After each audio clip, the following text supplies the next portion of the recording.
నమస్తే. This is Shaurya. Welcome to our channel. మరి ప్రభుత్వ కార్యాలయాలంటేనే చాలా నీట్‌గా ఉంటాయి. ప్రభుత్వ కార్యాలయాల్లో వాళ్ళకి గవర్నమెంట్ ఆఫీసర్స్‌కి సంబంధించి, అలా ముఖ్యమంత్రులకి సంబంధించి, మంత్రులకి సంబంధించి ప్రతి ఒక్కటి గూడా చాలా నీట్‌గా ఉంచుతారు. సామాన్య జనానికే తిప్పలు. సామాన్య జనం ఉన్న చోట ఎలాంటి సౌకర్యాలు కరెక్ట్‌గా ఉండవు. వీధి కుళాయిలు గాని, రోడ్లు గాని, వీధుల్లో ఉన్న కుక్కలు గాని, లేదంటే చెత్త కుండీలు గాని, ఏవైనా కూడాను ఇవేవి కూడా సామాన్య జనానికి కావాల్సినవేవి పద్ధతిగా ఉండవు అనేదైతే ఒక ప్రభుత్వం మీద ఒక నెగెటివ్ కామెంట్‌ని నిత్యము తరచూ ప్రజల నుంచి మనం వింటూ ఉంటాం. మరి ముఖ్యంగా ఇప్పుడు తీసుకుంటే ఏదైతే నూతనంగా నిర్మించిన తెలంగాణ సచివాలయ భవన్ ఉందో దీనిలో ముఖ్యమంత్రి అలాగే మంత్రులకి సంబంధించిన ప్రతి మీటింగ్స్ జరుగుతూ ఉంటాయి. ఇదొక ఐకానిక్ సింబల్‌గా హైదరాబాద్ తెలంగాణ రాష్ట్రానికే ఒక తలమానికంగా దీన్ని నిర్మించారు. మరి ఆ చుట్టుపక్కల గూడా రకరకాల ఏర్పాట్లతోనే హంగులన్నీ చేశారు. అలాగే ఆ పరిసర ప్రాంతాల్లో ట్యాంక్ బండ్‌కి సంబంధించి నిలువెత్తు అంబేద్కర్ విగ్రహాన్ని గూడా నిర్మించారు. మరి దీనికి సంబంధించి ప్రస్తుతం తెలంగాణలో టూరిజాన్ని పెంచే దిశగా ఈ మార్పులన్నీ జరిగినాయి. మరి టూరిజాన్ని పెంచే దిశగా అంటే ఎక్కడెక్కడి నుంచో అనేక మంది పర్యాటకులు దీన్ని సందర్శించడానికి వస్తూ ఉంటారు. సచివాలయం ప్రాంతం మొత్తం కూడా అనేక ఎకరాల్లో నిర్మించబడింది. దీన్ని ఒక పెద్ద మనం ఏదైతే అమెరికన్ గవర్నమెంట్‌కి సంబంధించి వైట్ హౌస్ ఉంటుందో, ఈ వైట్ హౌస్ నమూనాని మించిన అందంతోని దీన్ని నిర్మించాము అని జెప్పేసి కూడా ఒకప్పటి బీఆర్ఎస్ ప్రభుత్వం ప్రగల్భాలు పలికింది. మరి ఇప్పుడున్న అధికారిక ప్రభుత్వం కాంగ్రెస్ హయాంలో సచివాలయ సభలు, సచివాలయ సమావేశాలు గూడా నడుస్తూ ఉన్నాయి. మరి ప్రభుత్వ అధికారులకి అలాగే రాజకీయ నాయకులకి రక్షణ ఉంటే సరిపోతుందా? సామాన్యులకి అలాగే దాన్ని సందర్శించడానికి వచ్చిన టూరిస్ట్‌లకు గూడా ఎక్కడెక్కడి నుంచో విదేశాల నుంచి వస్తూ ఉంటారు. ఇతర రాష్ట్రాల నుంచి వస్తూ ఉంటారు.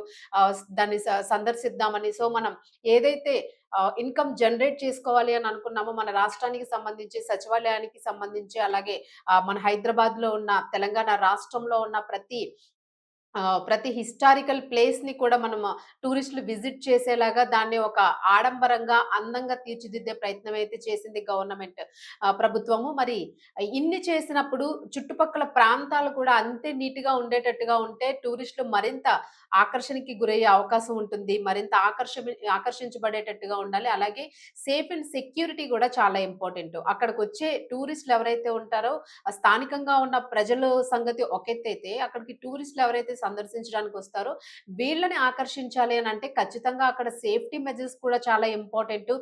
క్లీన్లీనెస్ ఉండాలి. ఏదైతే మనం స్వచ్ఛ భారత్ అనే ఒక నినాదంతోని మన దేశం వెళుతూ ఉందో, మరి దీన్ని ఎక్కడ పాటిస్తున్న దృశ్యాలు మనకెక్కడ కనిపించడం లేదు. ఎందుకంటే తడి చెత్త, పొడి చెత్త అని మనం కొన్ని జీహెచ్ఎంసీ ఏదైతే పెట్టిందో, దాన్ని కూడా ఎక్కడ మెయింటైన్ చేస్తున్నట్టుగా కనిపించడం లేదు. 100% అది దాదాపు ఒక 20%, 30% మాత్రమే దాన్ని మెయింటైన్ చేస్తున్నట్టుగా కనిపిస్తుంది. మరి చెత్త ఎక్కడైతే పూడుకుపోతుందో, ఎక్కడైతే శుభ్రంగా ఉండదో, ఎక్కడైతే జంతువులకి, జీవాలకి వ్యర్థ పదార్థాలుంటే, ఎక్కడైతే అవి నివసించడానికి అనుకూలంగా ఉంటుందో, అలాంటి ప్రదేశంగా తెలంగాణ రాష్ట్రంలో ఉన్న కొన్ని భవనాలు తయారవుతున్నాయి అనేదానికి మరి ఇదే నిదర్శనంగా చెప్పుకోవచ్చేమో అని ప్రజలు అంటూ ఉన్నారు. మరి ప్రస్తుతం చూసుకుంటే సచివాలయంలో ఏదైతే అందమైన తెల్లటి భవనం ఉందో దాని చుట్టూ ఎంత అందంగా తీర్చిదిద్దారో, మరి దీని చుట్టూ కూడా టూరిస్ట్‌ల కన్నా మించి వీధి కుక్కలు స్వైర విహారం చేస్తూ ఉన్నాయి.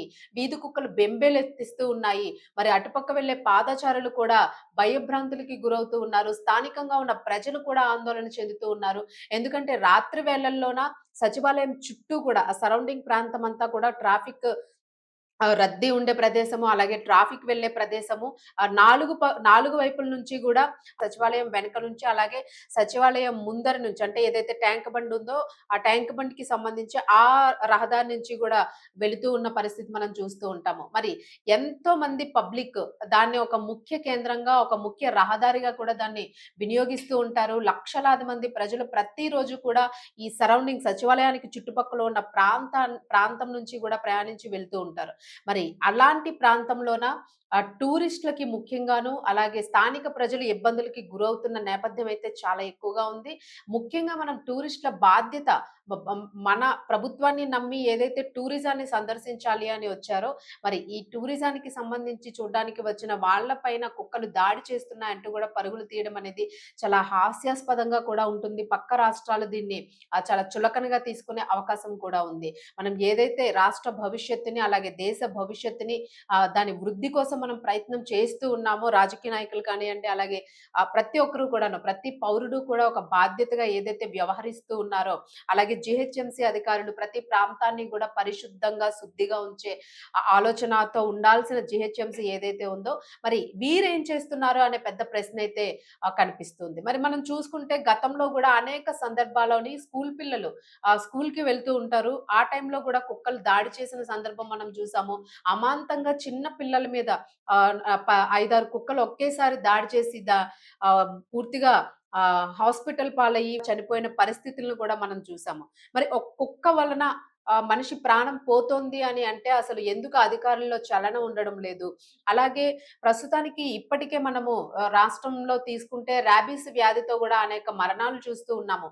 మరి ఇలాంటప్పుడు వీధి కుక్కల స్వైర విహారం జనాల్ని చాలా ఇబ్బంది కలిగిస్తున్న పరిస్థితులు ప్రతిరోజు ఎదురవుతున్నప్పటికీ గూడా ఎందుకు ప్రభుత్వం గాని, అది ఎందుకు జీహెచ్ఎంసీ అధికారులు గాని దీని మీద ఒక కఠినమైన చర్యలు తీసుకోవడం లేదు? దానికి సంబంధించి ఎలాంటి చర్యలు తీసుకునేందుకు ఎందుకు ముందడుగు వేయడం లేదనేదైతే ప్రజల నుంచి పెద్ద ప్రశ్న వినిపిస్తూ ఉంది.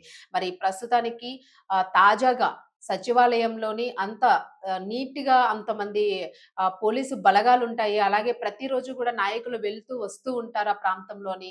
మరి లోపల కార్యాలయం గేట్ల లోపలికి గూడా కుక్కలు చొరబడుతున్న దృశ్యాలు కొన్ని కనిపిస్తూ ఉన్నాయి. సచివాలయం చుట్టూ గేట్ల వద్దన, అలాగే ఆ భారీ గోడల వద్దనే కూడా కుక్కలు బారులు తీరిన విజువల్స్ మనం చూస్తూ ఉన్నాము. మరి ప్రతి పర్సన్ గూడా చుట్టుపక్కల ఉండే పర్సన్స్ అందరూ గూడా స్థానికంగా ఉండే ప్రజలు కూడా కంప్లెయింట్ చేస్తూ ఉన్నారు. ప్రతిరోజు కూడా కుక్కల వలన మేము భయంకరమైన ఇబ్బంది పడుతూ ఉన్నాము. ఇవి మా పిల్లల ప్రాణాలను తీస్తూ ఉన్నాయి. మేమేదో పని మీద వెళ్తూ ఉంటే మమ్మల్ని కరిచి మమ్మల్ని ఇబ్బంది పెడుతూ ఉన్నాయి. దీనివల్ల మేము అనేక రకాల రోగాలకి కారణమవుతున్నాం. సో, రాబీస్ అనేది ఒక ప్రాణాంతకమైన వ్యాధి. ఇది ఒక కొన్ని ఏళ్ల క్రితం మనం చూసుకుంటే రాబీస్‌కి అసలు వైద్యమే లేని పరిస్థితులను మనం ఎదుర్కొన్నాము. మరి ఇప్పుడు కొన్ని రకాల వ్యాక్సిన్స్ వచ్చినియి. దాని నుంచి మనం రక్షించబడ్డానికి ఆ వ్యాక్సిన్స్‌కి సంబంధించి మనం వ్యాక్సిన్స్ ఇచ్చినప్పటికీ కూడా తగ్గుముఖం పట్టలేని పరిస్థితి ఉంది అనంటే కుక్కల యొక్క సంఖ్య పెరిగిపోతూ ఉంది. అలాగే ఏదైతే వ్యర్థాలుంటాయో కుక్కలు వాటిని భుజించడం వలన, లేదా ఆ ప్రాంతాల్లో తిరగడం వలన వ్యాధులు మరింత బాక్టీరియా, వైరస్ ఇదంతా కూడా ఉధృతమయ్యే అవకాశం గూడా కనిపిస్తుంది.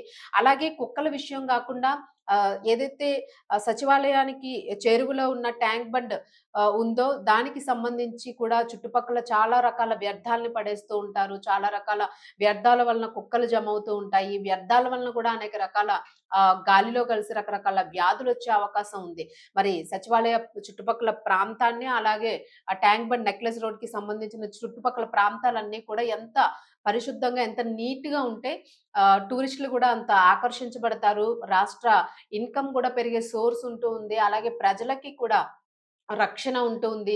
ఏవైతే వీధి కుక్కలున్నాయో వాటికి ఒక రకమైన వసతిని కల్పించడము, లేదా అని అనుకుంటే ఏవైతే యానిమల్ హస్బెండరీస్ ఉంటాయో దీనికి సంబంధించి కొంత చర్యల్ని తీసుకోవడం కూడా చేయాల్సిందే. ఎందుకంటే మూగజీవాల పైన కూడా ఎటువంటి అటాక్స్ మనం చెయ్యలేము కాబట్టి, మూగజీవాలని మనం ఏమి అనలేము కాబట్టి, వాటికి కూడా కొన్ని వ్యవస్థలున్నాయి కాబట్టి, సో దానికి సంబంధించి వాటితో జీహెచ్ఎంసీ వాళ్ళు గానియండి, ప్రభుత్వాలు గాని ఒక చర్చలు జరుపుకొని వాటికి సంబంధించి ఒక చక్కటి సొల్యూషన్‌ని తీసుకొని దీనికి సంబంధించి ఒక పరిష్కారాన్ని అందించగలిగితే ప్రజలు రక్షించబడతారు కుక్కల నుంచి గూడా అని. కుక్కే కదా అని సింపుల్‌గా తీసేస్తే ఇది ప్రాణాంతకమైన వ్యాధికి దారితీసే అవకాశం ఉంది కాబట్టి, దయచేసి దీని మీద చర్యలు తీసుకోవాలని జెప్పి ప్రజలు కోరుతూ ఉన్నారు. మరి చూడాలి ప్రభుత్వం ఎంతవరకు స్పందిస్తుంది. అలాగే జీహెచ్ఎంసీ అధికారులు ఎలాంటి చర్యలు తీసుకుంటారో అనే దాని గురించైతే ప్రజలు వేచి చూస్తూ ఉన్నారు.